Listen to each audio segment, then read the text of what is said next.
Podpis današnje pogodbe je nekako zadnji podpis za opremljanje in preurejanje notranjosti Tončkovega doma.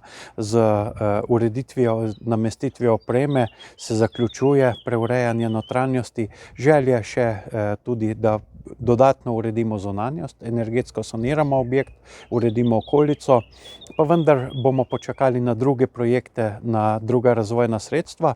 Z to ureditvijo pa bo objekt dobil polno funkcionalnost, preko 50 postelj, v katerih se bodo zagotovo naši najmlajši, ki prihajajo radi sem na Lisco, kot tudi planinci, pohodniki, športniki dobro počutili in verjamemo, da bo Lisca še v večji meri postala nekako povezovalni člen sevniškega turizma, nekako nosilna točka sevniškega turizma, kamor prihajajo ljudje iz celotne Slovenije, iz širše regije, in vesel sem, da je Lisca prepoznana kot taka točka in da je obisk velik in da tudi obiskovalci spoštujejo naravo, v katero tako radi zahajajo.